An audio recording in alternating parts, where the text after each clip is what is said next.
সাবিলাকে সাকিবের পাশে কতটুকু মানাবে সেটা এখন ভাবছেন না আর কেউ, কেননা রায়হান রাফি তিলকে তালও বানিয়ে ফেলতে পারেন, কেননা তিনি পরিচালক। অনেকটা গল্পের গরু কিন্তু গাছে ওঠে, সিনেমার ঘোড়া আকাশে ওড়ে। আসল কথা হচ্ছে সিনেমার টিজার শীঘ্রই প্রকাশ পাবে বলে নির্মাতা রায়হান রাফি জানিয়েছেন। যদিও কিছু নায়িকা বাদ পড়ার গুঞ্জন ছিল, তা নিয়েও স্পষ্ট করা হয়েছে সাবিলাই কিন্তু চূড়ান্ত নায়িকা হিসেবেই থাকছেন। তবে জয়া হাসানের সাথে একটা দৃশ্য কিন্তু সোশ্যাল মিডিয়ায় চাউর হয়েছে। বলা যায় না সিনেমাতে আরেকটা নায়িকাও আমরা পেয়ে যেতে পারি। তবে প্রথম থেকেই তাণ্ডব সিনেমা নিয়ে কিছু কানা ঘোষা হচ্ছে। সিনেমার বাজেট কত আর কেনই বা শুটিং দৃশ্যগুলো লিক হচ্ছে, এমন সহ আরো অনেক বিষয় নিয়ে। এই যে দৃশ্যগুলো লিক হলো, এই লিক হওয়ার কারণে তাণ্ডবের কি কি ক্ষতি হতে পারে তা পয়েন্ট আকারে ব্যাখ্যা করছি, মনোযোগ দিয়ে শুনতে হবে।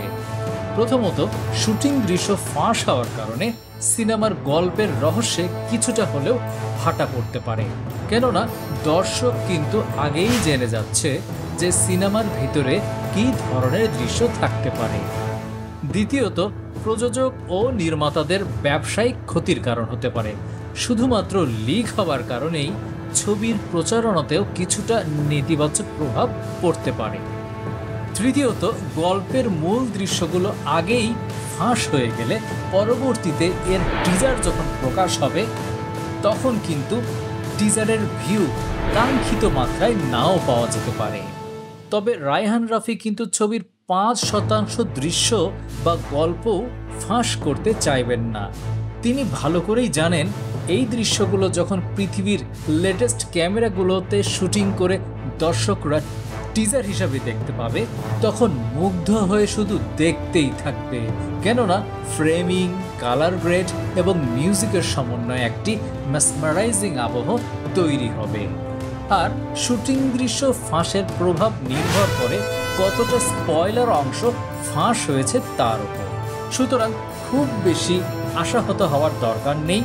তবে দরকার যা আছে তা হলো লিকেজ যাতে না হয় তার জন্য সময় উপযোগী কিছু পদক্ষেপ নেওয়া।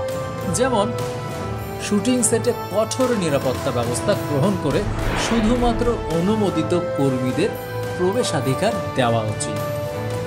শুটিং চলাকালীন সময়ে মোবাইল ও ক্যামেরা ব্যবহার সীমিত বা নিষিদ্ধ করা যেতে পারে, যাতে দৃশ্যগুলো ফাঁস না হয়। শুটিংয়ের সকল সদস্যদের সাথে গোপনীয়তা সংক্রান্ত চুক্তি তথা NDA করা উচিত, যাতে কেউ তথ্য ফাঁস করলেই আইনি ব্যবস্থা নেওয়া যেতে পারে। এছাড়া সিনেমার শুটিং সংক্রান্ত যে কোনো অবৈধ ছবি বা ভিডিও দ্রুত শনাক্ত করে তথ্য প্রযুক্তির মাধ্যমে তা সরিয়ে ফেলা এবং ফাঁস হওয়া তথ্যের উৎস চিহ্নিত করা। শুটিংয়ের তথ্য প্রকাশের জন্য অফিসিয়াল টিজার বা প্রোমো সময় মতো প্রকাশ করতে হবে, যাতে মাসের আগেই দর্শকের আগ্রহ বজায় থাকে। এই ধরনের ব্যবস্থা শুধু তাণ্ডব নয়, অন্যান্য সকল সিনেমার জন্যই প্রযোজ্য। এই ব্যবস্থাগুলো নিলে ব্যবসায়িক ক্ষতি কমে আসবে এবং সিনেমা ইন্ডাস্ট্রি দেশের অর্থনীতিতে দারুণ একটা ভূমিকা রাখবে। সুপ্রিয় দর্শক, রায়হান রাফি কিন্তু ১ নম্বর পরিচালক। তিনি তার প্রমাণ আগেও দিয়েছেন, আর তিনি বাংলাদেশে শুটিং করেছেন, এটা অবশ্যই গর্বের বিষয়।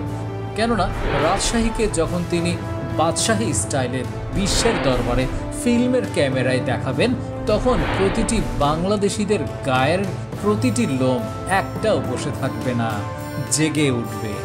এভাবেই তাণ্ডব সিনেমা তাক লাগিয়ে দিক, সেটাই আমাদের প্রত্যাশা।